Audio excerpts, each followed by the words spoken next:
Hey there. Tonight, we're travelling back to a darker time. Not to castles or grand halls, but to the shadowed streets where plague doctors walked in strange masks and heavy robes, carrying hope and fear all at once. You'll drift through the life of a plague doctor, what it was like to face sickness and death day after day, to wear that infamous beaked mask, and to walk the fine line between healer and outcast during one of history's deadliest pandemics.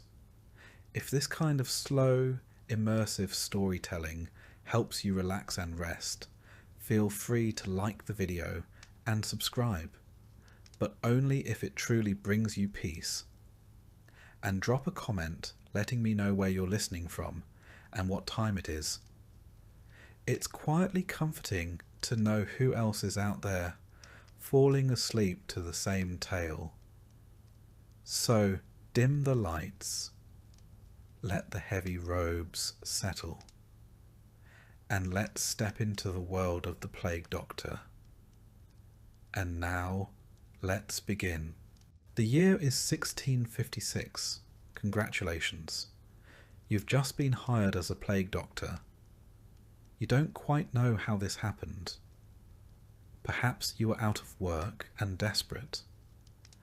Perhaps someone misread your name in the town ledger and mistook you for a trained physician. Or maybe, more likely, nobody else was willing to do it. Either way, you are now the proud owner of the worst job in Europe. Your town is thrilled. You are considerably less so. The first thing they give you isn't a welcome or a handshake. Heavens no.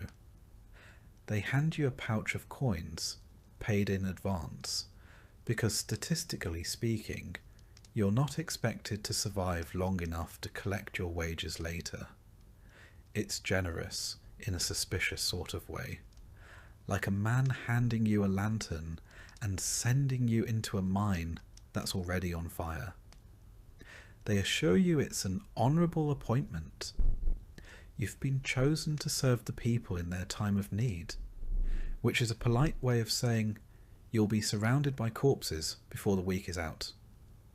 Now let's get you suited up. There's no official training, of course, no school, no mentor, no handbook. But there is an outfit. Oh yes, the outfit. First, you pull on thick leather breeches that smell like a dead cow rolled in vinegar. These are meant to protect you from the bad air. Not that you understand how exactly.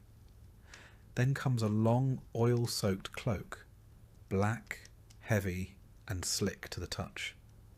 This is your outer shell. It repels water and, allegedly, death. Over your hands go gloves, and over your head, a wide-brimmed leather hat meant to identify you as a medical man, which, again, is more about appearance than accuracy. Then, the mask. You slide the beaked contraption over your face, securing the straps at the back of your head. The beak, 6 inches long and curved like a bird's, is stuffed full of herbs, spices, and ingredients that sound more like the contents of a cursed spice rack than medicine. Rose petals, cinnamon bark, cloves, perhaps a little mint or camphor if you're lucky. Some doctors include crushed emerald or powdered viper flesh, just in case superstition turns out to be correct. Inside the beak, the air is stale and sickly sweet. The herbs are supposed to protect you, to filter the foul stench of rot, to cleanse the miasma believed to carry disease. The prevailing theory is simple. Bad smells are dangerous, and good smells keep you safe. You are, effectively, a walking sachet. Your vision is obscured by the mask's round glass eyepieces, which fog with each breath. They press against your skin with an itchy tightness. You cannot scratch. You cannot sneeze. You cannot see much of anything clearly. But you're ready. They hand you a wooden cane. You weren't expecting this, but it comes with the job. The cane is multi-purpose. It allows you to examine patients from a distance, lift blankets, prod lumps, or gently tap a foot to see if it still twitches. But it has another function as well. Should you be surrounded by desperate, plague-stricken townsfolk, crying, screaming, clawing for help, this stick is your only defence. You're not only a healer, you are a moving target. You begin your rounds. The streets are mostly silent. A few shutters creak in the breeze. Somewhere a church bell tolls, not for a service, but for a body. The carts have already come by this morning, their wheels leaving muddy tracks behind them. Each cart was piled with corpses, wrapped in sheets or left bare. Some looked peaceful, most did not. You arrive at your first home. A servant meets you at the threshold, holding a cloth to his mouth. He gestures toward a room in the back. The smell hits you before you even open the door. A sickly blend of sweat, vomit, and decay. You steel yourself and enter. The woman lies still on the bed, her skin pale and waxy. A lump bulges beneath her neck, angry and red. A bubo, unmistakable. Her eyes flicker beneath closed lids. She's burning with fever. Her breath comes in shallow gasps. You approach, extend your cane, and gently prod the swelling. It leaks a thin stream of pus. You nod. Not because it helps, but because it's what people expect you to do. Her husband stands nearby, hopeful and hollow-eyed. You don't speak much. You mutter something about the humours being out of balance. You prescribe a poultice of crushed herbs and advise him to burn rosemary in the corners of the room. You suggest keeping a sliced onion nearby to absorb the illness from the air. He thanks you, as if you've offered salvation. You haven't. You record the visit in your notebook. You use initials instead of names. There are too many patients now, and names make it personal. You cannot afford personal. As you leave, you notice a child sitting in the hallway, silent and still. His eyes track you as you pass. He doesn't move. You suspect he's already infected. You don't say anything. What would be the point? You continue down the road, checking homes marked with charcoal crosses. Some doors are barred, others are ajar. A few families are still inside, clutching loved ones who no longer breathe.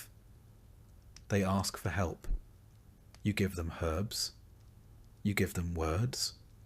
You give them the illusion of care. At one point, a man rushes toward you from an alley, frantic and coughing. He grabs your arm. You feel the jolt of fear before anything else.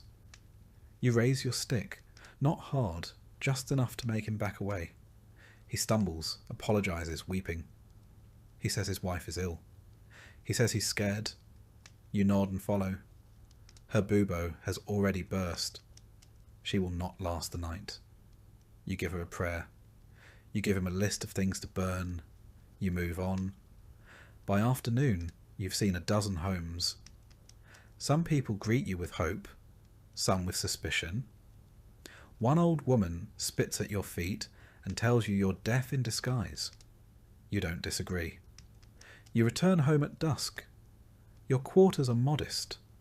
A single room above a shuttered bakery. You enter carefully, removing each layer of clothing with practiced precision. The gloves come off first. Then the cloak, stiff with dried sweat and stained at the hem. Then the mask. You hang everything near the hearth, letting the smoke dry what little moisture remains. Your face is red and chafed from the straps.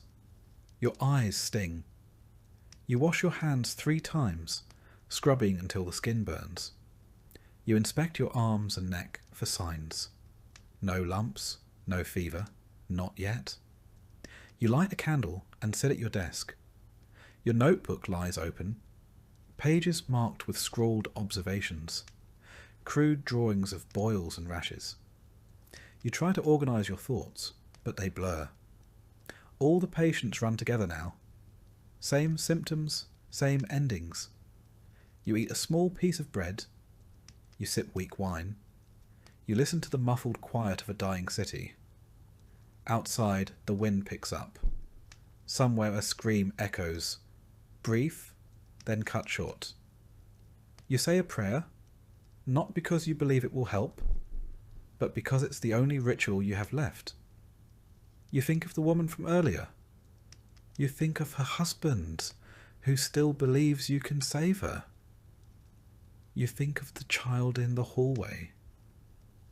Then you stop thinking. You must.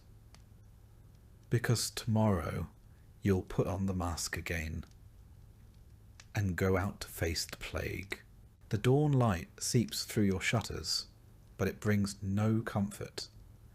It only illuminates the dust motes dancing in the still air, a silent testament to the fact that life itself has been put on hold.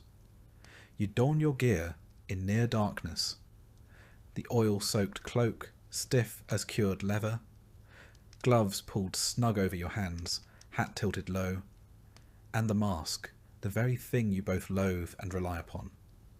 You settle the beak between your nostrils, inhale the stale bouquet of crushed rose petals, myrrh and vinegar, and step into the morning's hush. Outside, the streets are unrecognisable. Market stalls stand abandoned, their wooden frames half collapsed under the weight of disuse. A broken barrel of apples lies, rotting in the gutter, pale worms crawling over its fermenting flesh. The cheerful cries of street vendors have been replaced by the distant tolling of church bells. Once a call to worship, now the sombre yet relentless clock of mortality. Every 12 hours, a new death. Every 12 hours, a new marker in the ledger. You pause beside a boarded-up bakery, where the sweet clamour of fresh bread has been replaced by decay. Rats dart across the cobbles, emboldened by empty streets and overflowing refuse heaps. They don't wait for twilight anymore. They roam in sunshine, scuttling underfoot as you pass. You recall the rumour you heard yesterday. Plague born on fleabacks, riding from rat to human like a secret courier. You almost laugh at the image, but the truth claws in your mind.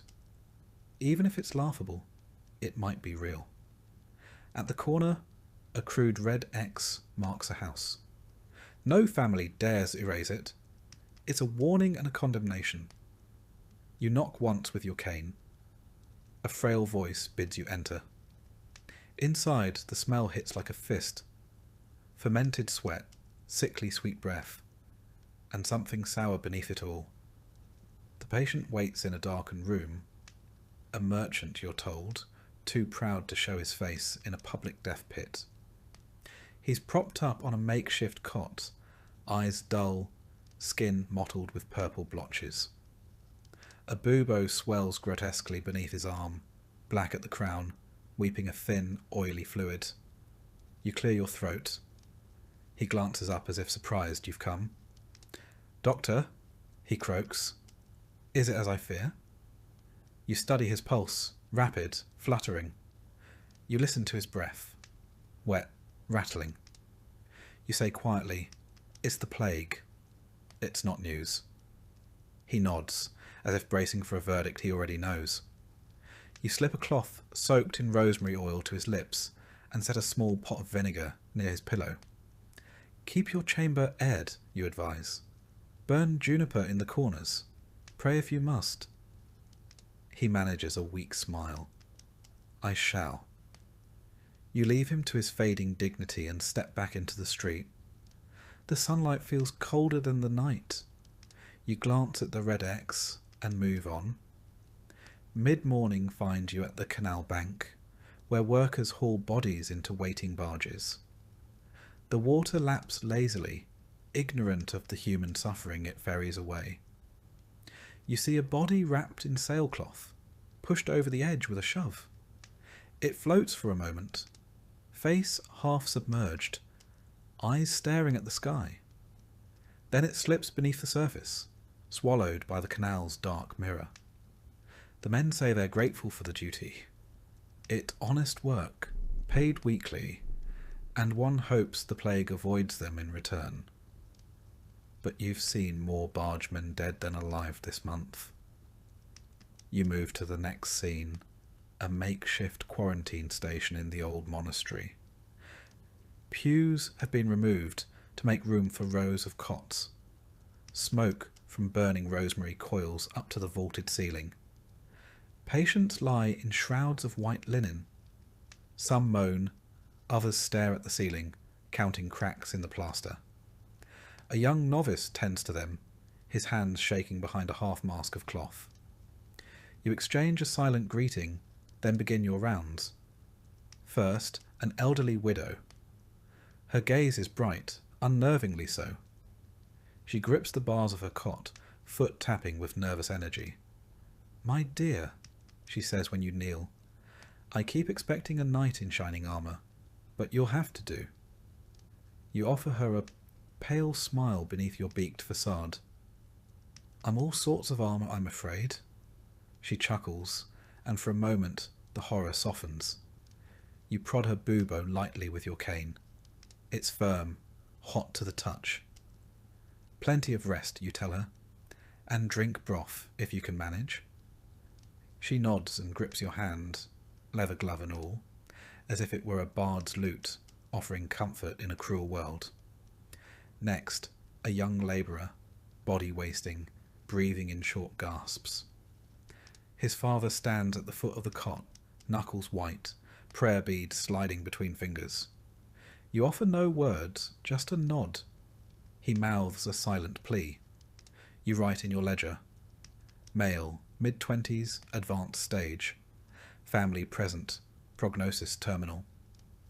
The very act of writing feels like betrayal, recording life as if it were a commodity. You step outside the fumigated halls into a courtyard where children, orphaned or abandoned, wander aimlessly. A girl with tangled hair approaches, holding a wilted flower. She offers it to you. You accept. "Thank you," you say, as if any thanks could matter. She smiles, turns, and joins the others, skipping stones into a stagnant fountain now clouded with rot. The emotional toll claws at you. You've seen grief so raw, it scorches the soul. Parents rocking empty cradles. Siblings begging for a dead brother to wake. You have watched the local apothecary faint at the sight of his first bubo, and the blacksmith curse the plague for stealing his wife. You have borne their questions. Why? How? When? And you have no answers.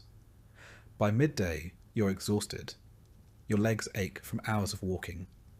Your back protests under the weight of your cloak. A cough has begun in your chest. A dry, persistent tickle you ignore.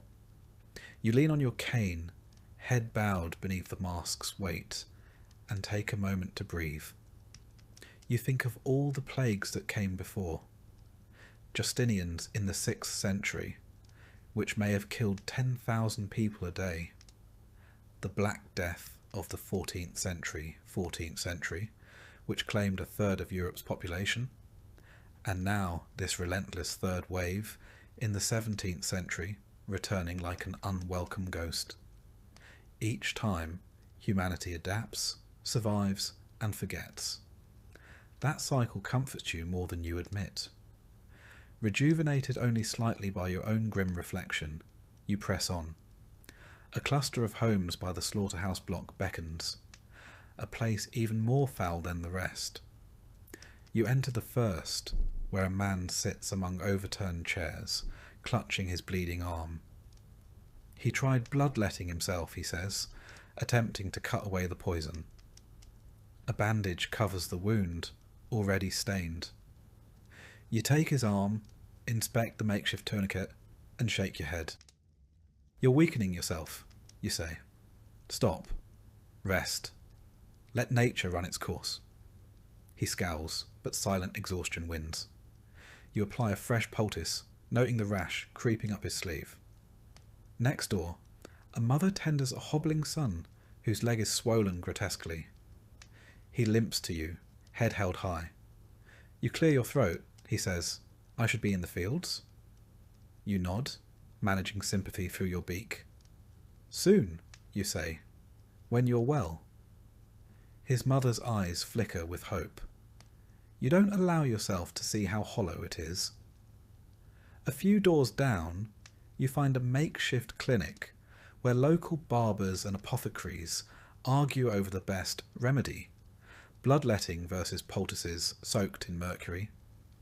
You intervene, gently, explaining the dangers of mercury exposure, suggesting gentler infusions of elderflower tea. They grumble but defer. You note their names. Brother Matteo, Signor Luca. Disagreements may kill more than the plague. You walk on. Late afternoon shadows stretch long across the streets. You decide on one final stop, the orphaned plague pit at the edge of town. Here, bodies are interred in trenches, coffins unnecessary. You've never witnessed the diggers at work. No one dares. Today you will. You approach, mask ready, cane tapping. Two men in tattered cloaks stand at the edge of a freshly hewn trench. They throw bodies in like refuse. A child's small body lands last. You pause, catch its shoe as it slips. The men glare. You drop it. They toss the body in. The pit echoes with muffled thuds. You lower your head in prayer. You do not know which deity still listens. You pray nonetheless. On your way home, you pass the chapel. Half its roof collapsed, its walls blackened by smoke from nearby burnings. A discarded prayer book lies open in the dirt, pages fluttering in the breeze. You read an incantation half erased by ash. Deliver us from plague and pestilence. You close it gently, set it on a ledge. Perhaps someone will return for it, perhaps not. Night falls before you reach your lodgings. You enter, remove each piece of gear, hang them to air. The mask peers at you from the hook, as if mocking. You scrub your hands raw, yank the cloak off, and strip. You check your skin for lumps. None yet. Good. You sit at your desk in candlelight and write. Today, visited 18 households. Recorded 32 cases. 5 recoveries unlikely. 27 critical, 11 deceased. Observations. Miasma thicker near slaughterhouse. Rats congregate at canal bank. Children less symptomatic but likely carriers. Remedies. Continued fumigation with juniper. Discourage bloodletting. Next, petition for additional leeches. You close the ledger. You try not to think about tomorrow. How many more will die? How many more questions you cannot answer? You blow out the candle and lie down, robe still on. Your chest aches. You cough twice in the dark. The world is dying. And you in your mask and cloak can only bear witness once more. You sit by the fire, mask resting on the table beside you. It stares up at you with its hollow glass eyes and long, curved beak, a grotesque parody of a bird's skull, painted and waxed and stuffed with pungent herbs. You've worn this thing every day for months now. You've eaten in it, slept beside it, spoken to the dying through it. You can't remember what your own voice sounds like without the echo of that hollow snout warping it. And still, you're not even sure if the thing works. The townspeople fear it, of course. Children cry when they see you. Dogs bark. Even the dying flinch at the sight. You look like death itself. Tall and shapeless, cloaked in black, with a bird's face looming above the stink of pestilence. And maybe that's the point. If nothing else, the mask is honest. It doesn't offer hope. It offers warning. You are not salvation. You are the man who comes when all else has failed. The irony is that this mask, the most iconic symbol of the plague doctor, is barely older than your own apprenticeship. People speak of it as if it's ancient, as if every doctor during the Black Death wore one. But the truth is, the bird mask is a recent invention. You're walking through the middle of its debut performance. The older doctors didn't have these. Back in the 14th century, physicians simply tied cloths around their faces or carried pomanders, little metal balls filled with herbs, to sniff when the air got too foul. Theories of disease were based on balance and smell and God's wrath, not bacteria. And it wasn't until men like Charles Delorme, a French court physician of all things, got the bright idea to turn those pomanders into something wearable. He designed this get-up for royal doctors during outbreaks in Paris and Rome. A long overcoat coated in wax, gloves and boots made from Moroccan leather, a hat to show your profession, and the beak. Always the beak. 1/2 foot long, curved like a carrion bird's, stuffed with whatever fragrant nonsense you could find. Rose petals, cloves, cinnamon, vinegar-soaked cloth, powdered viper flesh, if you fancied yourself daring. The logic, of course, was sound by the standards of the time. Everyone believed in miasma. Bad air, corrupted by decay, floating invisibly through the streets and seeping into your lungs. The plague, they said, lived in this air. It clung to sewage, clung to corpses, rose from the ground after too much rain. So, if air was the problem, then purifying that air must be the solution. Thus, the mask. 2 small breathing holes near the nostrils, and between them and your lungs. A stuffed wall of theriac. A concoction of more than 50 ingredients blended into a single overpowering perfume. The same mixture, in fact, was sometimes fed to patients. You'd stuff it into your beak and hope it kept the death away. And, in a strange, accidental way, it may have helped. The beak put distance between your face and the patient. The robes, sealed with wax and suet, kept out fleas and bodily fluids. The gloves and stick let you avoid touch. The glass-covered eyes protected you from spittle and smoke. You weren't protected from everything. Certainly not from the real cause, Yersinia pestis, the tiny invisible bacterium carried by fleas on the backs of rats. But you were shielded more than you knew. The outfit, ridiculous though it looked, functioned as a rudimentary hazmat suit, centuries before germ theory would explain why it mattered. Not that this made you feel any safer. For all its layers, the mask is suffocating. The herbs turn sour within a day. The vinegar stings your eyes. The waxed robes make you sweat until your underclothes are soaked. You walk like a statue, arms stiff, breath ragged behind a wall of rotten flowers. Sometimes, after hours on your feet, you forget you're even wearing it, until a child screams, or a horse rears back, or a man grabs your sleeve and calls you crowface. Then you remember. And still, myths swirl around you like flies around the corpse cart. One man insisted to you that your mask was cursed, that its shape summoned death, like a sigil carved into flesh. Another claimed you were no doctor at all, but a sorcerer, keeping plague in the beak and releasing it house by house. More than once, you've been followed through the alleys by men muttering prayers, clutching crucifixes, as if your presence alone could damn their souls. You understand why the mask unsettles them. It has no expression, no human warmth. It is entirely functional. And when you speak, your voice becomes inhuman, hollow, muffled, drifting like a ghost across the gaps between rooms. But what else are you meant to wear? A smile, a wreath of healing herbs and hope.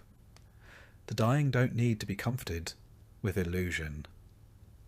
They need to see the truth, that this is a war, and that you, like them, are just trying not to be the next casualty. Once, a barber surgeon mocked your mask openly in the tavern, said you looked like a fool, claimed his apron and saw were more honest tools than your crow costume. He offered to bleed a bubo then and there, bet you a week's wages he could cure what your mask could only smell. 3 days later, he was dead. His assistant took over the practice and stopped laughing. There's madness in the air now, not just sickness. You see it in the way people treat you.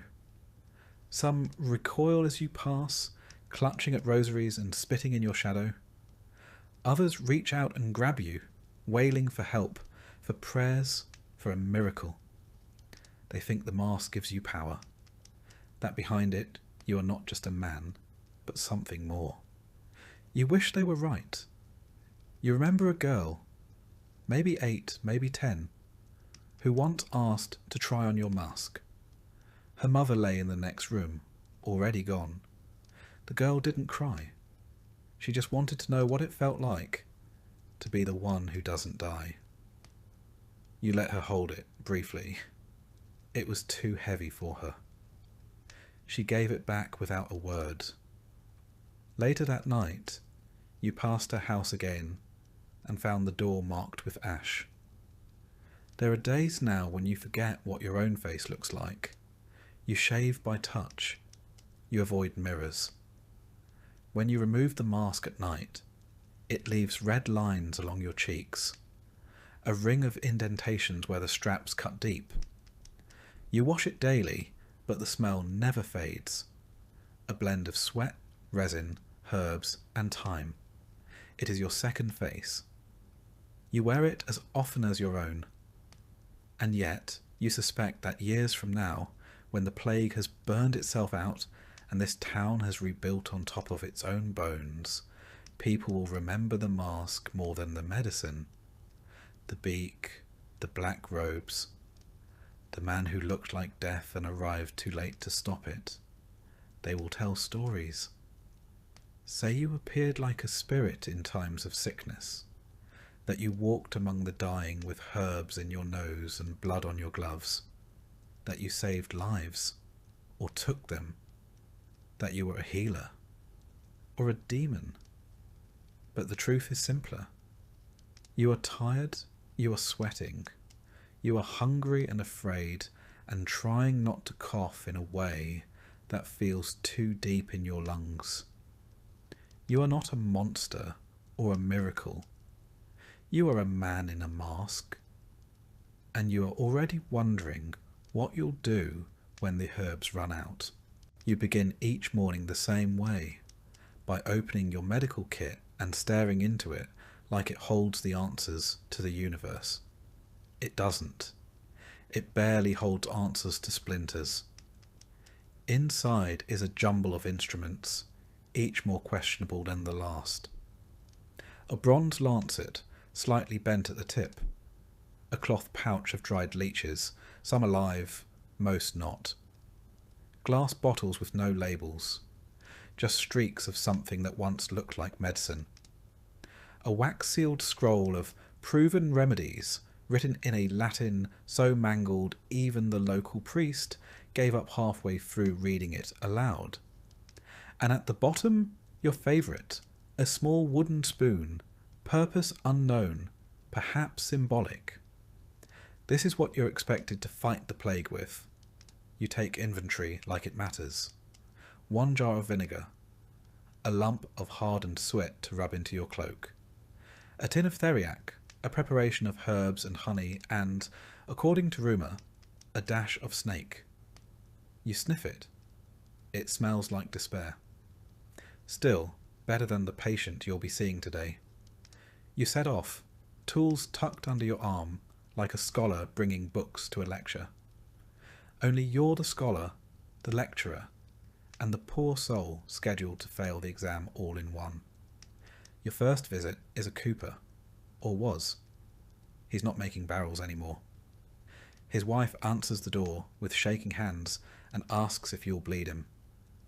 He says he's full of poison, she whispers. You nod. That sounds about right. Inside, the man lies on a bench, chest bare, bubo under his arm bulging like a rotten pear. He groans. You pull out your lancet and hold it up to the light. It glints. He looks at it like it might be salvation. You know better. You make the incision. Blood pours out, thick and dark. He screams, convulses, then lies still. His eyes roll. His wife rushes to his side. He's sleeping, she says hopefully. You say nothing. You clean your lancet, rewrap it, and move on. Bloodletting. The ancient cornerstone of medicine. Galen swore by it. Hippocrates, too. The idea is simple. Bad humours collect in the blood, and by removing some of it, you restore balance to the body. The practice is tidy on parchment, far less so in person. You've drained more men than you care to count, and most of them still ended up in the pit. Perhaps they'd have gotten there sooner without you, or perhaps you merely gave them something else to worry about in their final hours. Next house. A young woman in a back room. Her mother insists on onion poultices. You nod. Why not? You help her crush a few bulbs, spread them on cloth, and wrap them around the girl's swollen neck. The air fills with the sharp sting of sulphur. She gags. So do you. You try cupping next. You light a flame inside a glass jar, press it against her skin. The suction raises a welt. It's meant to draw out the plague, or the fever, or the evil spirits, depending on who you ask. All you know is that it leaves marks. Whether it helps is anyone's guess. She cries when you leave. Not because of the pain, because she can tell by your silence that she's not improving. There's a barber surgeon on the other side of town. You saw him once attempt cauterization, lancing a bubo with a red-hot poker. The sound the patient made still haunts your dreams. The room filled with the stench of burnt flesh and melted pus. The man didn't survive the night, but the surgeon said it was progress. At least we learned something, he said. You've learned something too. You'd rather be ignorant than repeat that. You check in at the apothecary, but he's locked his doors. A sign hangs outside. No new medicines, no old ones either. Fair enough. His shelves are probably bare. You remember when he still offered jars of dried frog, powdered pearls, or tinctures brewed from ash and chamomile. Some of it was even expensive. The people who could afford such luxuries are mostly dead now. The survivors have taken to boiling mint and calling it a cure. You yourself have run out of several ingredients. You used to carry wormwood. Gone. Poppy syrup? Gone. Anything vaguely numbing? Gone. You consider brewing your own batch of camphor oil, but the fumes make you dizzy. And you can't afford to be dizzy. Not when every alley is lined with eyes. You recall one recipe scrawled in the margin of an old manual. Mix crushed emerald with milk. Apply to pustules. Emeralds. Milk. Yes, that should solve it. Another recommends rubbing lard and rose petals into the armpits. You tried it once. The patient died smelling fantastic. Your cane taps a rhythm as you walk past a row of shuttered windows. Somewhere behind one of them, a man coughs violently.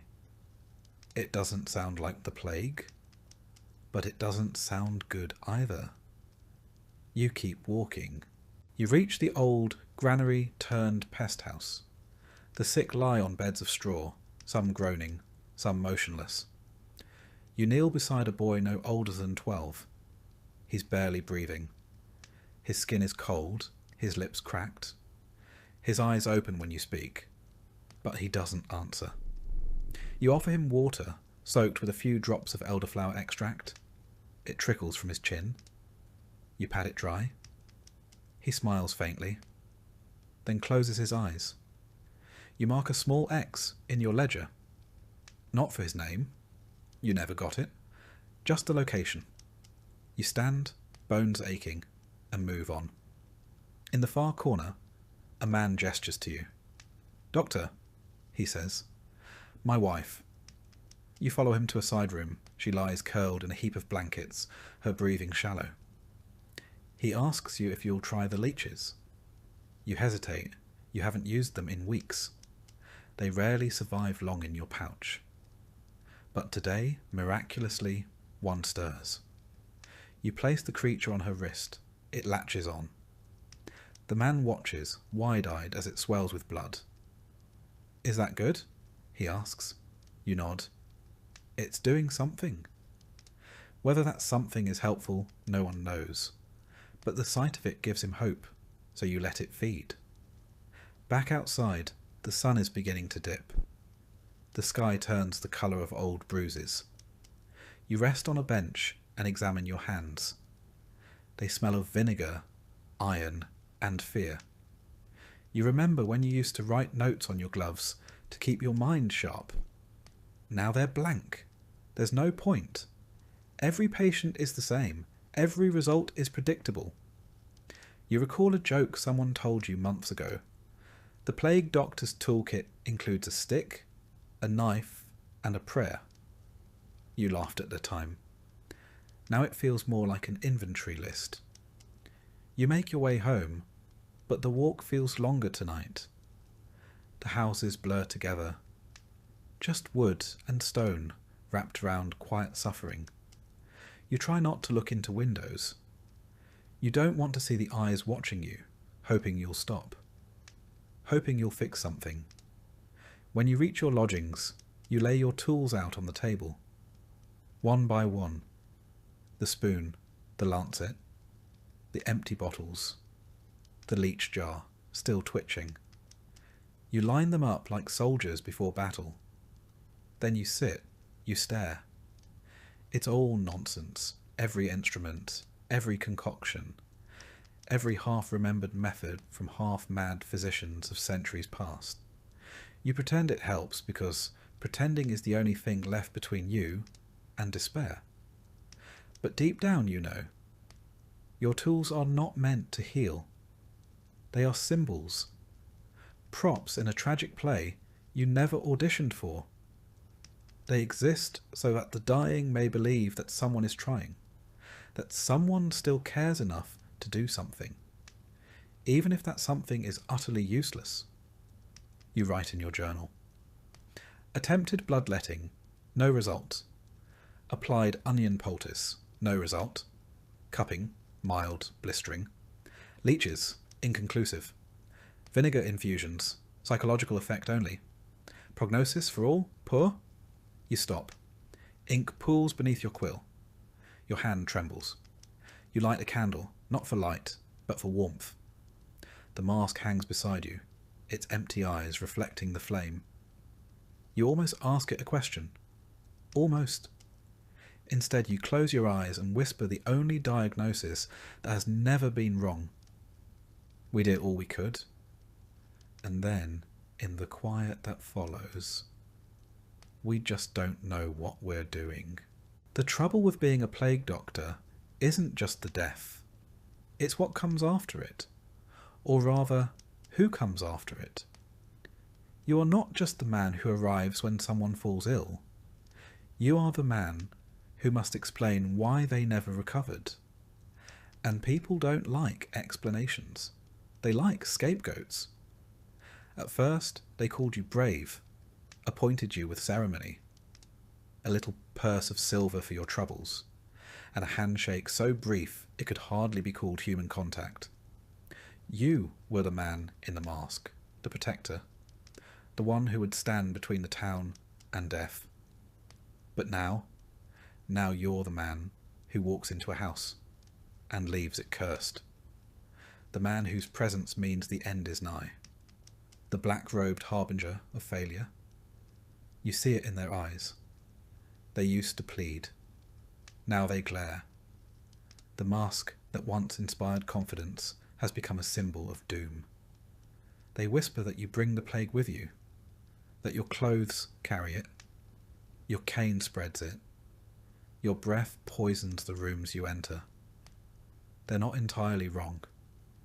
You've lost count of how many infected households you've walked through, how many bodies you've brushed past, how many sick you've examined with trembling hands, pretending that the oil on your gloves is enough to stop what's coming. If disease lingers in the air or clings to fabric, then yes, perhaps you do carry death on your shoulders like a shawl. But the truth doesn't matter anymore. What matters is that someone must be blamed, and the dead cannot answer. So the masked man must. It begins subtly. The baker refuses to open his door when you pass. The innkeeper who once offered you warm broth now averts his gaze. A priest fails to mention your name in prayers for the healers. Small things. Then the accusations come. A grieving widow screams at you in the street, says her husband was healthy until your visit. A child throws a stone. A man in the square claims he saw you spit into a well. You try to explain that you've done nothing wrong, that you've followed the advice of the ancients, burned the right herbs, carried out the prescribed rituals. But your voice is filtered through a beak, muffled and distant. No one hears. Soon you learn not to walk alone. You carry your cane like a staff, not just to examine buboes from a distance, but to ward off the living. You keep your head low and speak only when spoken to. You become a shadow, a necessary evil. You're not the only one. You hear stories from other towns. Plague doctors run out of villages at knife point. One beaten to death outside a chapel. Another drowned in a canal. Not all of them were innocent, but most of them were just unlucky. You meet a fellow doctor on the outskirts of town one morning.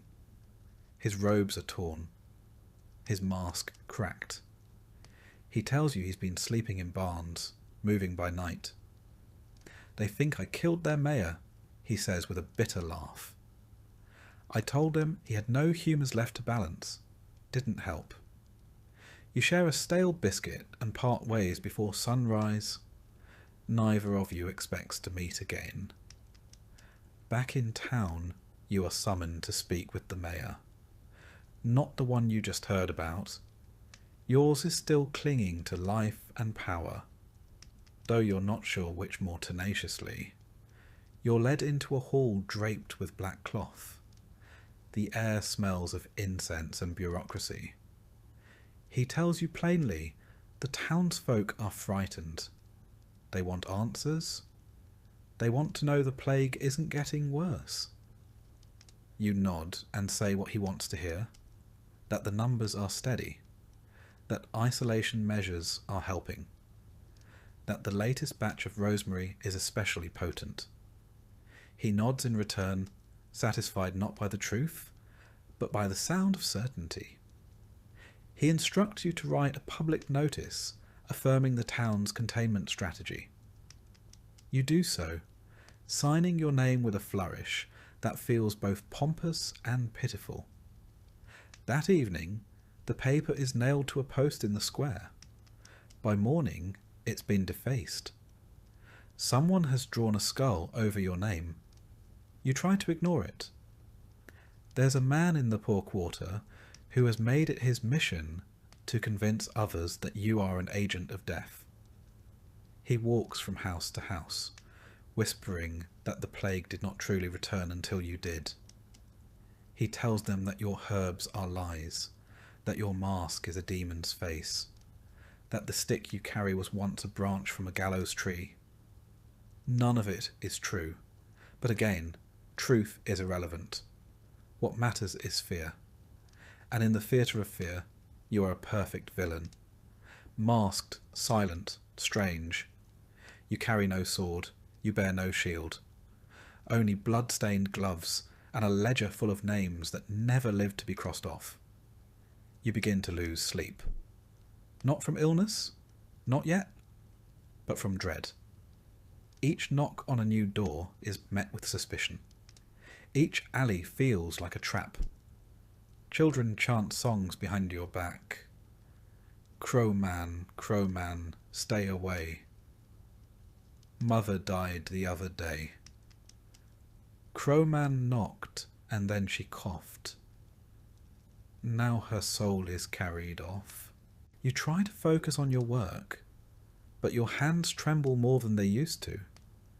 You double-check every step. You speak gently, cautiously, like a man tiptoeing through a forest of broken glass. The tools in your kit feel heavier now. Not because they've changed, but because they no longer feel like instruments of healing, just props in a ritual that satisfies no one. You bleed a man who thanks you with tears in his eyes. He dies that night. His wife blames you. His brother sharpens a knife. The mayor sends guards to accompany you on house calls. It feels less like protection and more like containment. The guards don't speak to you unless necessary. They cover their faces, but not out of fear of plague, out of fear of association. You are not a doctor now. You are a danger managed by force. One afternoon, you are summoned again, this time to a church where a priest has fallen ill. He lies on the altar steps, surrounded by candles. The congregation watches from a distance. You kneel beside him, check his pulse, his breath. He's dying. You offer comfort, not cure. Later that evening, someone accuses you of poisoning the holy water. They claim the priest would still be alive, if not for your presence. You are questioned by the mayor's clerk. You answer with the same weary tone you use for everyone now. Flat, even, devoid of expectation. You're cleared, but not forgiven. Eventually, you begin walking at dusk instead of dawn. Fewer eyes, fewer shouts. You move quickly, efficiently, like a ghost through smoke. You visit the sick, mark your notes, apply your herbs. You say the prayers, though you're not sure you believe them anymore. You leave before the candle burns down. Some patients don't let you in at all. They say they'd rather die alone than under your watch. You respect their choice. You add their names to your list with a heavy hand. One night, you find a message scrawled on your door. Go back to the pit you came from. Another reads, your mask hides your guilt. You burn them both. You've learned now that medicine is not enough. That science cannot defend you. That the truth, when people are dying, has the weight of smoke in a hurricane. You speak less. Write more. Pray quietly. Work quickly. Leave no trace. You are no longer just a plague doctor. You are a man dodging the knife edge of fear, and learning more each day that the plague does not always kill with fever. Sometimes it kills with blame, and you are running out of ways to survive both. At first you didn't notice them. The rats, they were background noise, part of the scenery, scurrying along gutters, rummaging through refuse piles, slipping beneath doors and floorboards. There had always been rats, especially in a town like this, where food was never stored quite right and streets were never cleaned quite thoroughly. But now they're everywhere. And worse, they're fearless. You step outside one morning and see one sitting on your doorstep, grooming itself. It pauses only briefly when it sees you, then resumes as if to say, go on then. You wave your cane. It trots away slowly without urgency, as though giving you the courtesy of pretending you're still in charge. The rats do not fear the living, and they do not respect the dead. You've seen them climbing plague carts, nosing at limbs protruding from hastily wrapped shrouds. You've seen them squirm beneath the boards of the churchyard fence, gnawing at soil freshly turned. Once, you watched one drag a piece of something, flesh, likely, from a pile of rags behind the apothecary. You told yourself it was a scrap of cloth. You didn't believe it. And you've heard them too.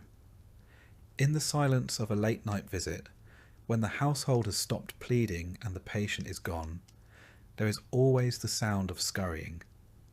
In the walls. In the rafters.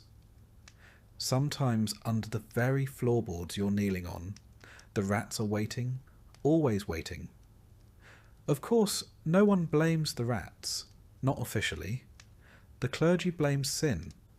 The mayor blames travellers and bad harvests. The barber surgeons blame the stars or the season. And the common folk? They blame you. But you've started to wonder if the rats were here all along, as much a part of the plague as the pustules and the fear. Perhaps they're not just a symptom, but the cause. You heard it first from a spice merchant who read it in a pamphlet from the coast, that fleas on rats may carry the sickness. The idea was laughed out of the tavern, but it lodged in your mind like a splinter. You started paying more attention. And what you noticed was this. Where rats were most numerous, the plague bloomed with cruel precision. In the alley behind the granary, rats by the dozen. 4 houses infected. Along the fishmonger's row, where scraps piled in the street, more rats. 2 more homes lost. Coincidence, perhaps. But then again, what isn't these days? Today you're called to a weaver's home, a crooked little structure with a collapsing roof and a hole in the side wall big enough to admit a dog, or a dozen rats. You knock, wait, then push the door open gently with your cane. Inside, the air is heavy with dust and sickness. The weaver lies on a cot near the hearth. Her skin is blotchy, her neck swollen, but that's not what draws your attention. It's the corner behind her, a nest of rags piled high, twitching. You move closer. A rat darts out, vanishes beneath the floorboards. Another peeks from a crack in the wall. The patient groans.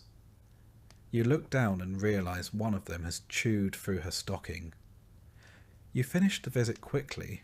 Nothing more to be done. You leave behind a sprig of rosemary and a warning to burn her linens. She won't.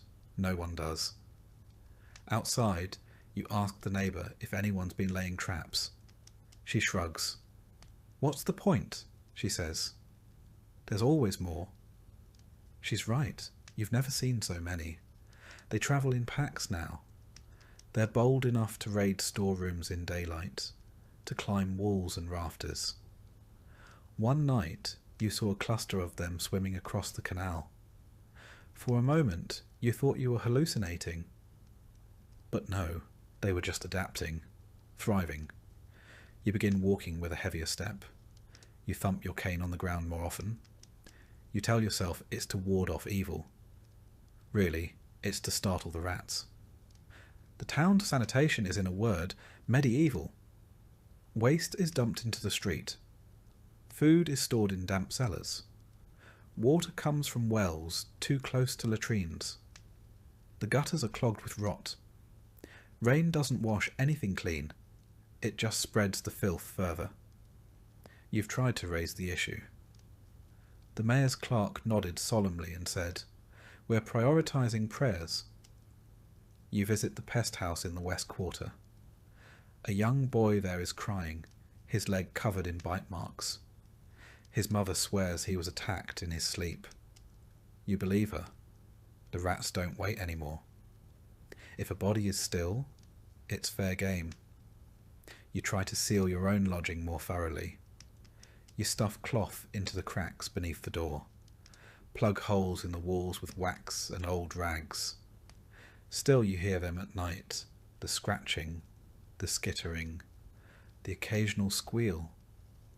One morning you wake to find droppings near your medical kit. You vomit in the hearth, light a new fire, and begin scrubbing your tools for the third time that week. You've started to dream about them. Dreams where they speak, where they watch you from high places with beady black eyes. In one dream, they wear tiny masks, just like yours. In another, they walk upright, carrying your cane, mocking your voice. "Doctor," they say, "we've come to help." You don't tell anyone about the dreams. You hear that in other cities, they've begun experimenting with poison. A mixture of ash and ground glass, slipped into lard and spread where the rats feast. You make a batch yourself, carefully, wearing gloves. You set it out by the bakery ruins, where the rats cluster thickest. You return 2 days later. The poison is gone. The rats are still there. Fatter, if anything. One evening, you return home to find your bed torn. A rat has nested in it. You don't scream. You don't curse. You simply sit on the floor and stare. Eventually you rise, remake the bed, and double your mask straps before sleeping. You've started marking the rats in your ledger. Not formally, just small notches beside entries. One for each sighting. You no longer bother distinguishing between plague deaths and vermin activity. At this point, it all blends together. You consider writing to someone, a physician in a larger city maybe, or one of those university men who claims to understand natural philosophy. But you know what they'll say. Interesting theory. Needs more proof. Meanwhile, another dozen die. The clergy still preaches that the plague is punishment from God. The sermons ring out from the chapel ruins, echoing through empty streets. One friar claims that cats are to blame. Witches in disguise. Some towns begin killing cats en masse. The rat population doubles within a week. You bring the matter to the mayor again. You urge him to order street cleaning, pest control, basic sanitation. He rubs his temples and says, "People are dying, doctor." I don't have time for rats. You resist the urge to laugh in his face. The next morning you attend a family of 6, all infected. The father dies during your visit. The youngest child, a girl with missing teeth and matted hair, tugs at your sleeve and says, "I saw the rat climb into his mouth last night." You excuse yourself and vomit in the alley. You begin wearing thicker boots, tucking your cloak tighter around your legs, wrapping your bedroll in oilskin and sleeping with your cane across your chest. You don't fear the plague anymore, not in the same way. You fear what comes before it, what scurries in and lays claim to the body before the fever even begins. You return one day to a street you thought empty. You find rats fighting in the open, not over food, but over territory. One bites another's throat clean through. It squeals and twitches and dies. The victor drags the carcass into a drain. You back away slowly. You stop recording patient names. You start recording rat nests, the granary, the tanner's shed, the old stable near the wall, the church vault. You tell yourself it's for the good of the town. That if anyone survives this, they'll want to know where to begin rebuilding, where to dig, where to burn. But part of you knows the truth. The rats aren't going anywhere. They're not a symptom. They're not a side effect. They are the inheritors of this town. You're just passing through. And as you walk the alleys at dusk, stick in hand, boots heavy, mask suffocating, you feel it in your bones, You can't outrun the rats. You never could. When you first put on the plague doctor's robe and mask, you thought you were stepping into a role of salvation, a healer amid despair. You imagined your presence might stem the tide of death, that your skills and care could make a difference. But almost immediately, you learned the harsh reality. Your role was far less heroic and far more tragic. You were hired to die. No one said it outright, but it was understood. The town needed someone to stand at the front lines of the disaster, to tend to the sick and confront the plague face to face. You were that person, the shield between the dead and the living. Yet, like all shields, you were expected to bear the brunt of the attack, and eventually to break. Your appointment was less about skill and more about availability and willingness. Many doctors fled the cities, some took safer posts, others simply closed their doors and hoped the plague would pass them by. You, however, answered the call, whether driven by duty, desperation, or circumstance, and found yourself in a lonely, dangerous position. Your payment came in advance, a cruel but practical decision by the town's leaders. They knew the odds were against you, so they offered your family some security should you perish. It was a grim gift, a promise that you might not return. Your days passed in a blur of sickness and death. You rose before dawn and donned the heavy, waxed robes that covered you from head to toe. The mask, with its bird-like beak stuffed with aromatic herbs, sat heavy on your face, a barrier against the invisible and terrible threat in the air. Your tools were few and simple, lancets dulled by repeated use, brittle leeches barely clinging to life, and jars filled with vinegars and herbs steeped in the hopes of past generations. Bloodletting, cupping, and cautery, treatments rooted in centuries-old traditions, were your arsenal. Sometimes they seemed to help. Often they did not. You watched countless patients fade away despite your efforts, their lives slipping like sand through your fingers. You kept a ledger, a record of the sick, the dead, the surviving. Names and dates that blurred together, each one a small tragedy. The promised rewards for your service, land, money, or prestige, seemed like hollow echoes from a distant world. Many who donned the mask did not live long enough to claim their prize. Widows and orphans bore the brunt of loss alone. You heard of others like you, sent from distant villages as expendable shields, strangers arriving to a city overcome with fear. Many died alone in shadowed rooms, their stories lost to the dust. Those who tried to flee were hunted and punished. The plague spared no one, and neither did the city. Politics added poison to the already heavy air. Aligning with the mayor or clergy might grant you temporary safety. Alienating either could spell exile or worse. Clergy watched you suspiciously, knowing your presence was a reminder of mortality itself. Townsfolk whispered curses behind their hands, avoided your gaze, and children fled your path in terror. Fear turned neighbours into enemies, and you became both symbol and scapegoat. Violence was a constant threat. One night, a mob nearly surrounded you, stones flying and voices shrieking accusations. Guards rescued you, but their eyes held no warmth, only reluctant duty. You became a man apart, cloaked in black robes and a mask that hid your humanity. You were a living exile in your own city. Yet, in rare moments of solitude, you dreamed of a world beyond the plague, a world where masks could be removed without fear, fresh air breathed freely, laughter replaced screams. But dawn always brought the stark light of another day's tally of sickness and death. Your own body began to betray you. Nights were broken by coughing fits, days by exhaustion so deep it nearly overwhelmed you.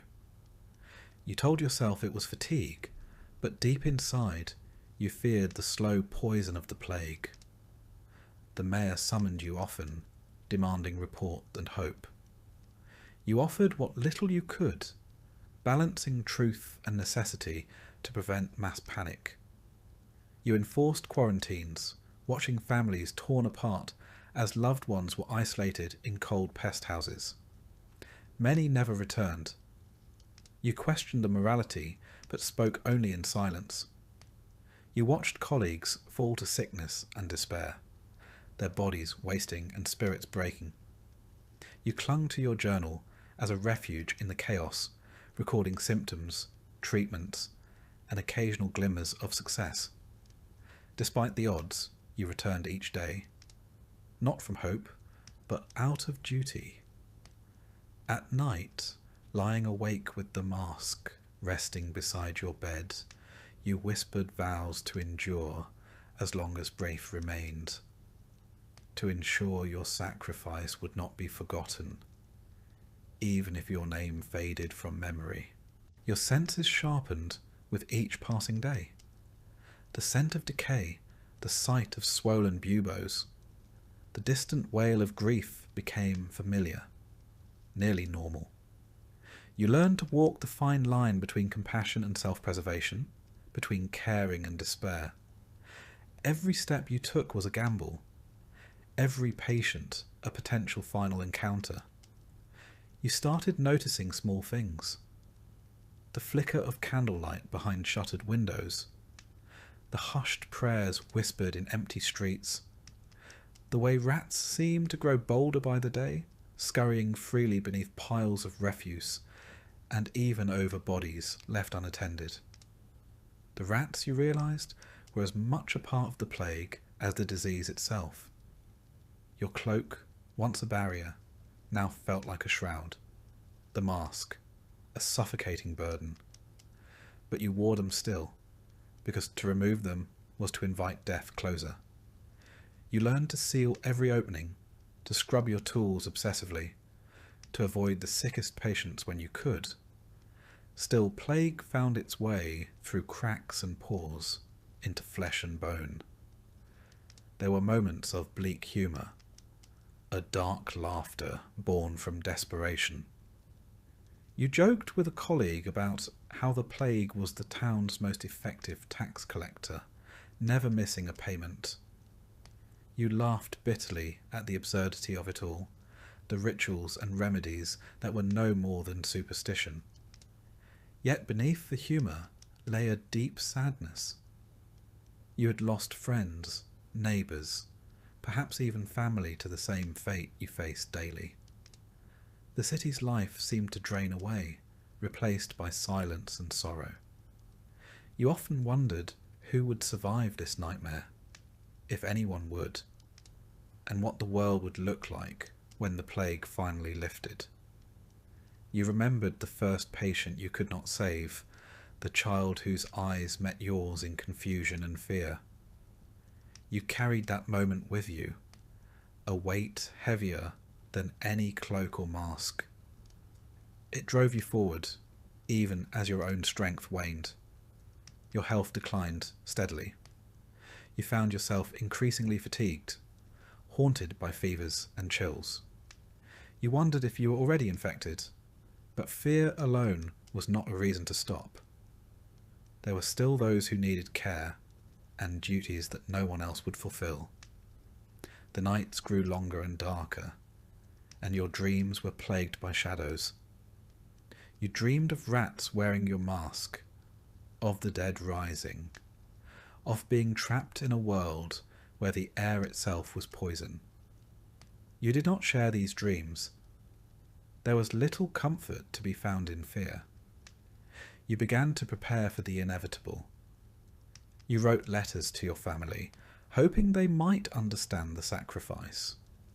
You made peace with the idea that your name might be lost to history, your story untold. Yet you clung stubbornly to your duty, knowing that your stand bought time for others. In your final weeks, you move slower, your steps heavier, yet your resolve remained strong. You continued to visit the sick, to comfort the dying, to carry bodies away. You were the last barrier, the thin line between the plague and the living. And when your time came, as it surely would, you accepted it not with fear, but with a grim sense of purpose. You had served your role. You had faced the darkness. You had endured as long as you could. You were hired to die. Your life was the price paid for a city's fleeting chance to survive, and in that sacrifice lay a sombre dignity few could understand. The days grow darker, and the air heavier with the smell of smoke and sorrow. You find yourself no longer just a healer or a witness, but the grim conductor of death's procession. Cart after cart rumbles through the narrow streets, piled high with bodies wrapped in hastily sewn shrouds, their weight a crushing reminder of how many lives the plague has claimed. Your hands, once steady with medicine and compassion, are now calloused and raw from hauling corpses onto the carts, from dragging them from homes where the living no longer remain. Each body is another story ended, another family shattered. You once wrote names, but now you record only numbers, the sheer volume rendering individual identities impossible to maintain. The smell of burning is constant. Clothes, bedding, and even entire homes are set aflame to prevent the spread of the disease. The flames lick the sky, turning the dusk a fiery red, the smoke thick and suffocating. You often pause by the pyres, watching as the dead are consumed, the crackling fire a grim lullaby for the city. Numbness settles in your heart. You stop feeling fear or sorrow in the way you once did. The dead do not frighten you anymore. It is the silence of the living that chills you. The empty streets, the shuttered windows, the absence of children's laughter haunt your every step. The death of a child, though, cuts differently. Once, the small body of a girl was brought to you, her breaths shallow, her skin pale. You held her frail hand and felt a flicker of something that the plague had not yet consumed. Hope. But when she slipped away, that hope died too, leaving only an aching emptiness. After that, faces blurred into one another. Pain became a constant companion, but your heart grew harder, a necessary shield. Your duties extend beyond the sick and dead. You mark homes with chalk or paint, a sign to others that death has visited. These marks are warnings, barriers against the living entering spaces saturated with contagion. Sometimes you see neighbours avoiding these houses altogether, leaving the abandoned to rot, their histories buried beneath layers of dust and sorrow. At times, the sound of the funeral carts is the only noise in the city. Their wheels groan under the weight, their paths winding endlessly toward the outskirts, where graves are dug in hastily prepared pits. There is no ceremony, no prayer said by the mourners. Only the cold efficiency of survival dictates the pace. Your own exhaustion grows heavier with each passing day. The physical toll of moving bodies and setting fires is compounded by the mental burden of witnessing relentless death. Sleep becomes a distant memory, and nightmares invade the rare moments of rest you manage to snatch. You dream of flames consuming not just the dead, but the living as well. Despite the horror, life stubbornly clings to the edges of the city. You see birds cautiously returning to the rooftops and stray cats weaving through alleys. Sometimes a lone child slips out to watch the fires, her eyes wide with a mixture of fear and fascination.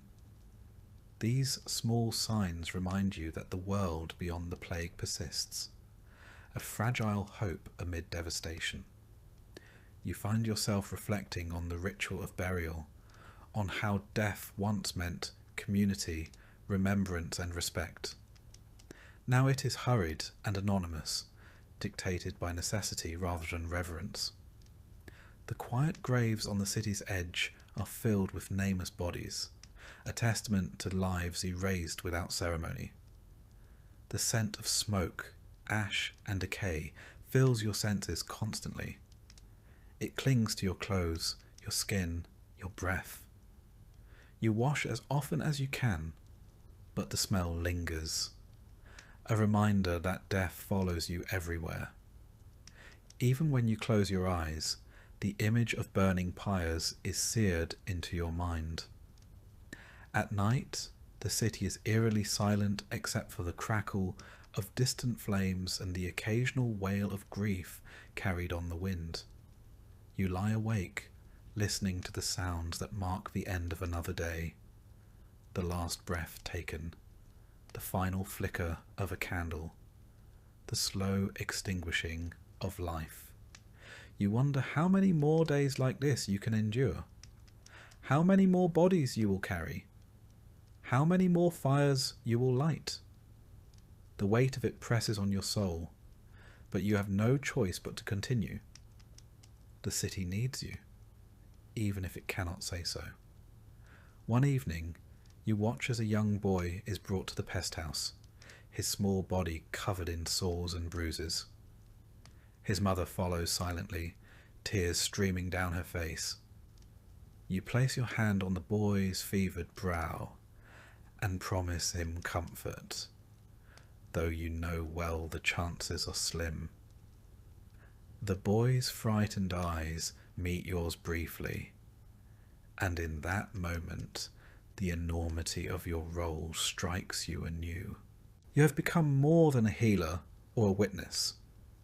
You are the keeper of memories, the guardian of a city's final moments. The dead have ceased to frighten you.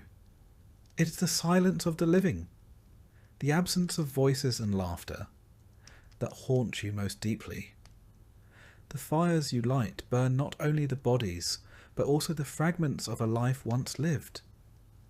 You think of the families now broken, the homes abandoned, the futures erased. The weight of sorrow is almost unbearable, yet you carry it silently, determined to serve until your strength fails. Each day blends into the next. The smell of smoke and ash is a constant companion, mingling with the metallic tang of blood and the sickly sweet scent of decay. You breathe it all in, a bitter perfume that clings to your very being. You find small moments of grace in the midst of the devastation. A brief smile from a survivor, a flower blooming defiantly in a cracked stone wall, a bird's song breaking the silence. These fleeting glimpses remind you that life persists, even in the darkest times. Yet the burden of your task never lightens. You continue to cart the dead, to mark the homes, to tend to the few who remain. Your hands grow rough, your heart heavy. The city around you changes, its pulse slowing, its breath growing shallow. You wonder how many more fires you will set, how many more tears you will witness.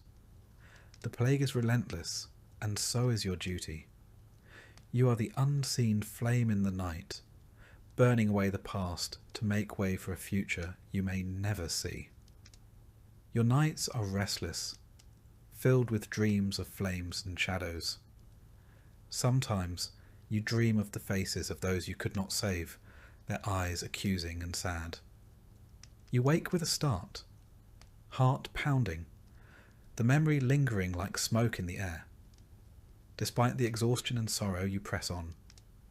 There is no choice. The city needs you to carry this burden, to hold the line until the plague finally passes.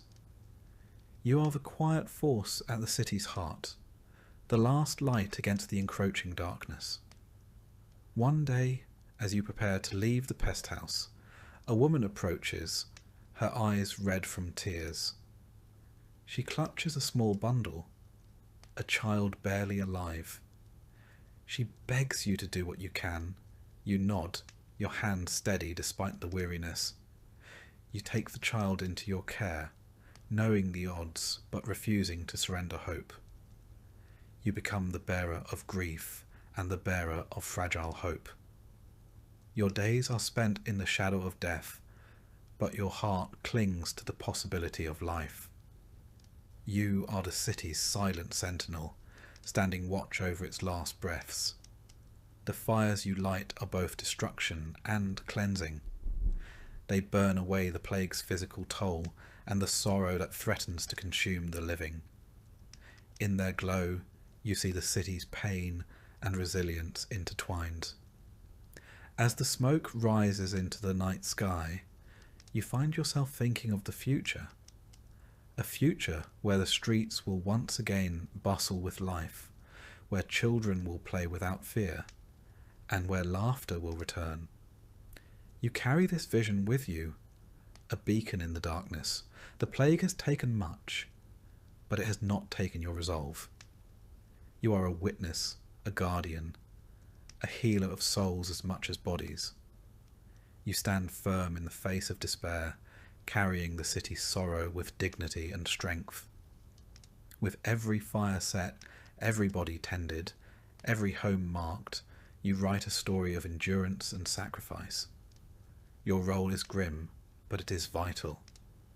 You are the thread that holds the city's fragile hope together.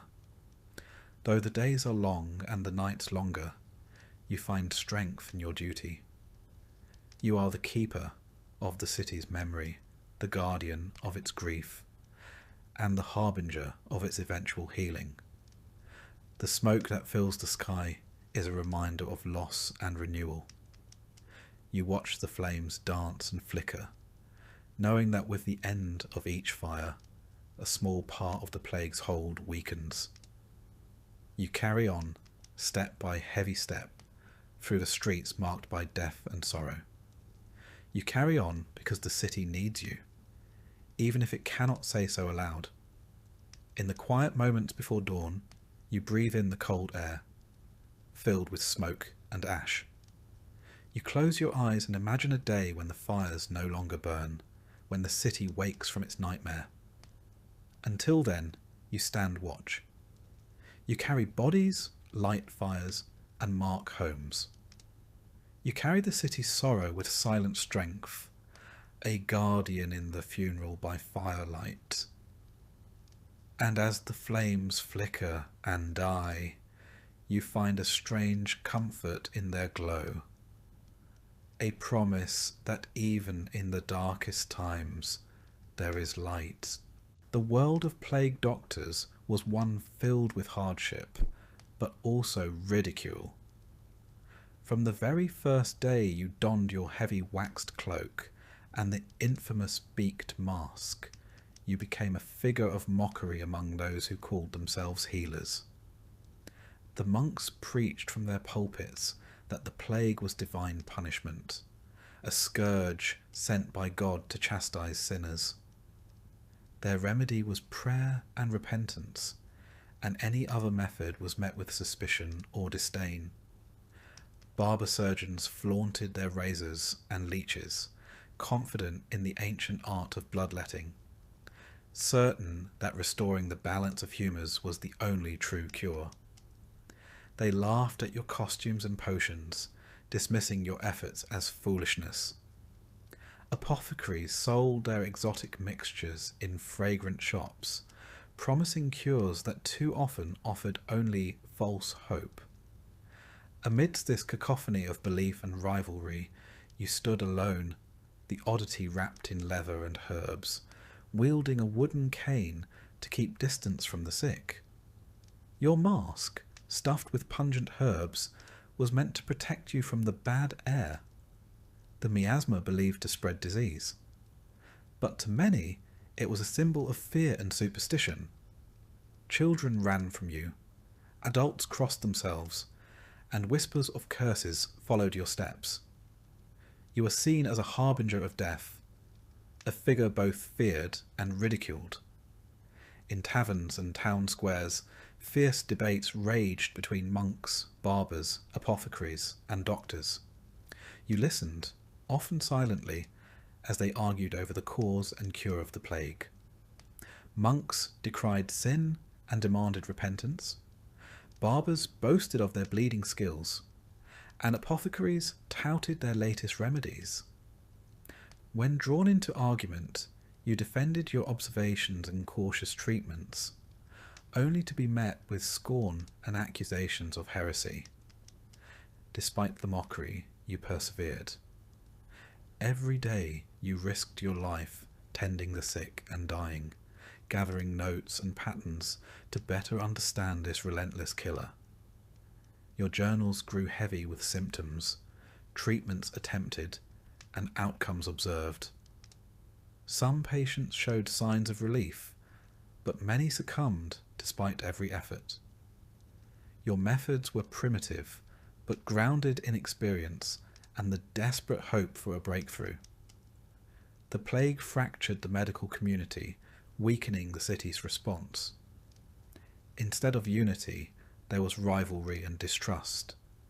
The monks urged prayers, the barbers bled their patients, and the apothecaries sold potions. You stood between superstition and the beginning of scientific thought, trying to bring order to chaos. Hostility was common. On several occasions, you faced public challenges from barber surgeons accusing you of recklessness or quackery. You stood your ground, citing cases where your care had eased suffering or prevented spread. Some in the crowd listened, others jeered. Behind closed doors, a few expressed grudging respect for your courage and cautious approach, yet publicly, mockery persisted. Small victories fueled your resolve. A child's fever breaking, a household spared through quarantine, symptoms relieved by herbal infusions. These fragile hopes kept you moving through the darkness. But the city remained divided, trust broken, public health fragmented. None could stop the plague alone. Lonely nights followed, filled with the groans of the dying and the whispers of the fearful. The burden of isolation pressed heavily upon you, as did the constant threat of death. Yet you refused to falter. Your mask and robes were more than protective gear. They were symbols of endurance, sacrifice, and a flicker of hope that someday this nightmare would end. The city would survive, as it always had before. And when it did, it would remember those who faced the darkness without retreat. True heroes hidden beneath masks and robes, fighting not only disease but ignorance and fear. Until that day you walk your lonely path, scorned but steadfast, the plague doctor, outcast, healer, and unsung protector. You spend long hours moving through the city's darkest corners, entering homes where hope has long since fled and despair sits thick in the air. You carry with you not just herbs and remedies, but a heavy weight of responsibility. Families look to you with fear, suspicion, but sometimes, just sometimes, with a faint glimmer of trust. In those moments, you feel the full burden and blessing of your role, to be the thin line between death and mercy in a city overwhelmed by plague. Your robes, heavy and stiff with wax and leather, made you an odd sight. Children ran in terror at the sight of the bird-like mask, and some adults crossed themselves as you passed by. You are seen as both a harbinger of death and a fool, a contradiction that left you neither respected nor truly feared. You sought knowledge wherever you could find it, studying ancient texts and gathering the fragmented wisdom of those who had faced plagues before. You experimented with herbal remedies, isolation tactics, and rudimentary hygiene measures. But every success was fleeting. Every step forward met with 2 steps back as the plague swept mercilessly through the city. The tension between you and other medical practitioners was palpable. At times, you attended councils where monks preached repentance, barbers demanded bloodletting, and apothecaries pushed their potions. Arguments flared, voices raised, and the city's response to the plague fractured. It was a war not just against disease, but against ignorance, fear, and pride. In the quiet moments between the horrors, you wondered if your efforts mattered at all.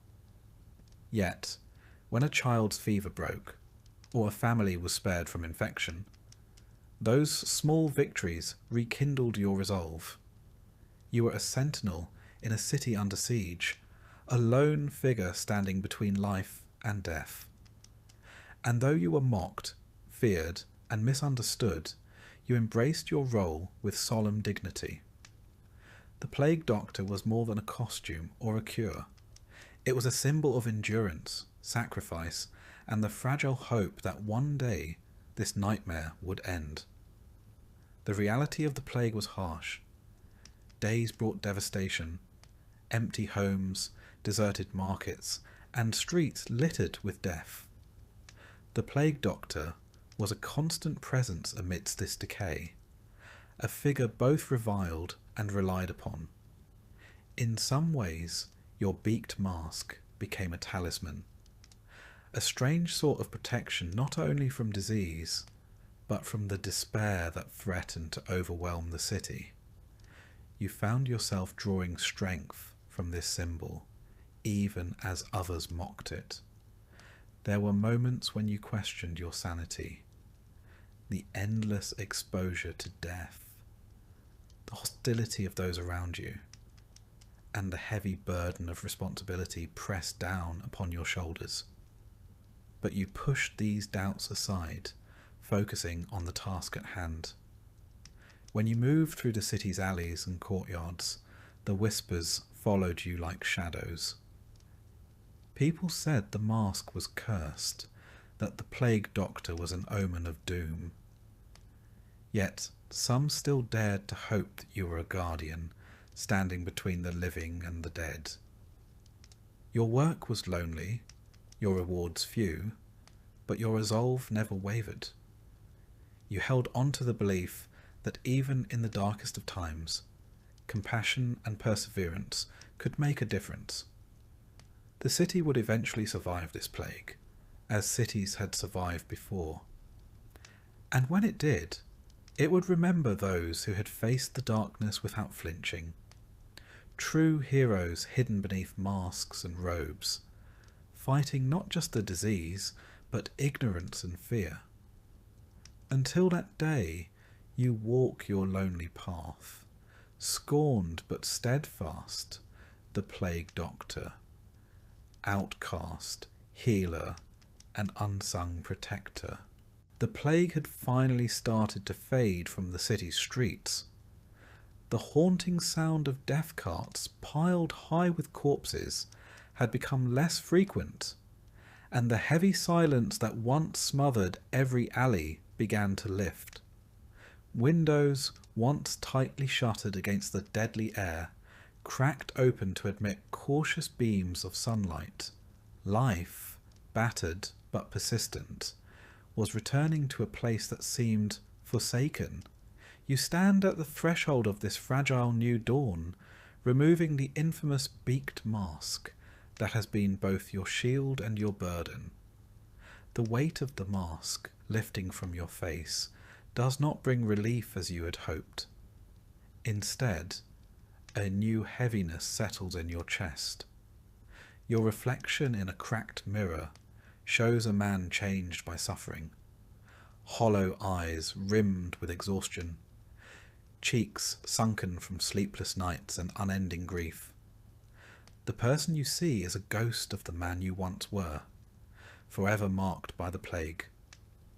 Those who survived look at you with a strange mixture of emotions, gratitude mixed with suspicion, pity tinged with fear, and sometimes thinly veiled contempt.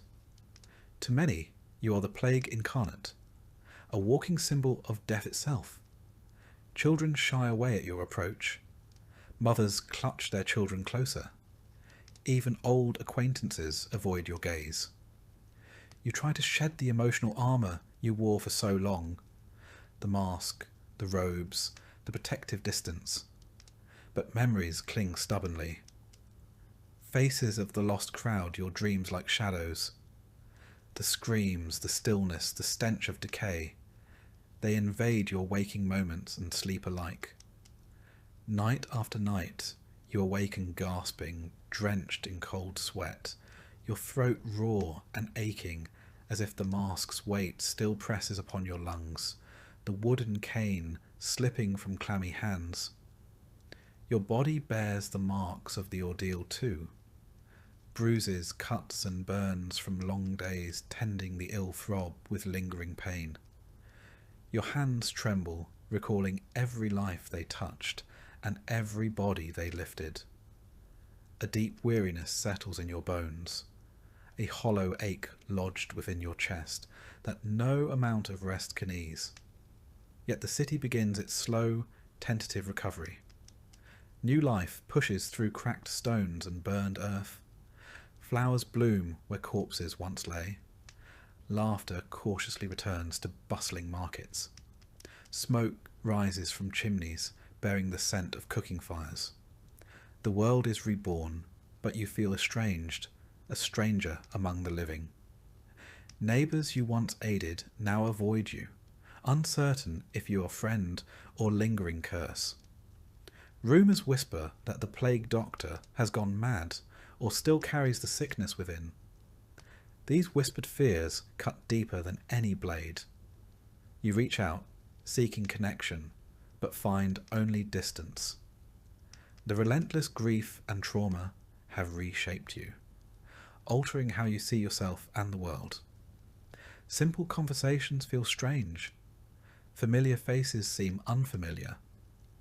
You are isolated, even among those who survived. The nights are the hardest. You find your way to the ruins of the old chapel, where prayers for the dead still echo among crumbling stone. There you kneel, whispering the names of those lost too soon.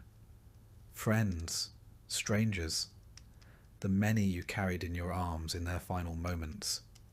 In this sacred silence, you seek a fragment of peace, a balm for your weary soul. Slowly, you come to understand that the plague's toll extends far beyond the bodies it claimed. It carved deep wounds into hearts and minds, scars invisible to the eye, but no less real. Survivors bear the weight of trauma, grief, and loss in ways even time may never fully heal. Your story does not end with a triumphant celebration or a hero's welcome. It unfolds quietly, in the slow, difficult work of healing both the city and yourself. You are a survivor of a nightmare few will remember. A man who faced death cloaked in leather and herbs, who carried hope amid despair. Though you may never feel whole again, your courage stands as a beacon, a testament that even in the bleakest times, the human spirit endures. As the days stretch longer and seasons shift, you reclaim fragments of your lost life. You relearn the gentle rhythm of sleep without the suffocating mask. You breathe deeply without dread and meet faces without flinching. Yet memories, sharp and unyielding, remain. The weight of every soul lost, every failed treatment, every family torn apart shadows your path. You find new purpose in passing on what you learned. In dimly lit rooms, flickering candlelight casts dancing shadows as you share stories of courage and caution. You teach the importance of observation, isolation, and compassion. The lessons hard earned in the crucible of plague. Your voice bridges the chasm between a dark past and a hopeful future. Though the mask no longer hides your face, The wisdom you carry shapes a city determined to be better prepared. Sometimes, when the night is deepest, you catch yourself reaching for the mask, a reflex born of years battling an unseen enemy. But each time you resist, anchoring yourself in the present, refusing to be haunted by the past. You stand quietly, listening to distant church bells tolling for the dead, feeling the slow pulse of life reawakening in the streets. You understand the plague's shadow will never fully lift. It lives on in stories, scars and souls it touched. But within that shadow, you find a fragile peace. The city will grow and heal. New generations will dance in fields where silence once reigned. You will walk among them, forever changed, a living testament to survival. Your role as plague doctor may be over, but your story, your sacrifice, and your lessons endure.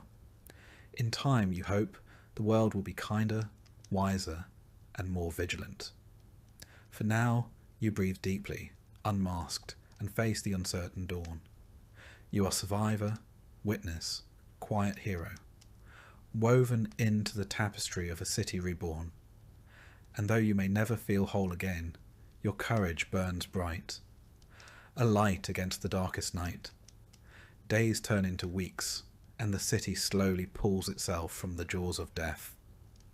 The streets, once littered with abandoned belongings and the remnants of hurried burials, begin to clear. You see farmers return to their fields, merchants reopen their shops, and children's laughter tentatively pierce the silence. Yet, amidst this revival, a deep emptiness clings within you. The scars of loss are not visible like wounds. They are etched into the soul, carried in the quiet moments when the world seems still. Each morning you rise with a weariness that no sleep can alleviate. The absence of your mask leaves your skin exposed to the chill of dawn, and you shiver not just from the cold, but from memories that linger like a shadow at the edges of your mind. The nights are the hardest, when dreams revisit you with relentless vividness. You see faces, friends, strangers, the innocent and the damned, each frozen in their final moments. You hear the pleading whispers, the last gasps, the unbearable silence that followed. You walk the streets, trying to reclaim the life that once was yours. Yet the city looks unfamiliar, and you feel like a ghost wandering a place that no longer feels like home. People cross the road to avoid you. Mothers pull their children away when you pass. Even those you once comforted now regard you with unease, as if you carry a darkness no one dares to touch. The burden you bear is not only the weight of the dead, but the crushing loneliness of survival. You have lived through horrors that no words can fully capture, and that distance isolates you from others. The companionship you seek is elusive, replaced by a cold silence that presses against your soul. Slowly, you begin to share your story. Not the gruesome details that might terrify, but the lessons learned in the depths of despair. You teach that vigilance and compassion are shields against darkness. You speak of hygiene, isolation, and kindness as weapons stronger than any sword. Your words find reluctant ears. Some listen with hope, others with skepticism, but the seeds of knowledge are planted. In moments of quiet, you find small comforts. A warm fire, the gentle turning of pages in a well-worn book, the aroma of herbs tending to your weary body.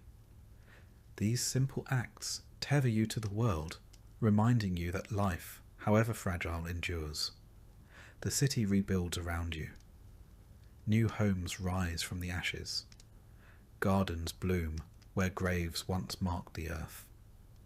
The clatter of footsteps replaces the silence. Songs return to the air. Yet the memory of the plague lingers, a shadow that shapes the future. You walk these streets, changed and marked, carrying the story of survival. Your role as plague doctor may have ended, but your journey continues. You are witness to humanity's resilience and its fragility. Your scars, both seen and unseen, tell a story that must never be forgotten. As dawn breaks over a city rising from ruin, you breathe deeply, unmasked and unbroken, ready to face the uncertain future. The plague has passed, but your courage lights the way forward, a beacon in the lingering darkness,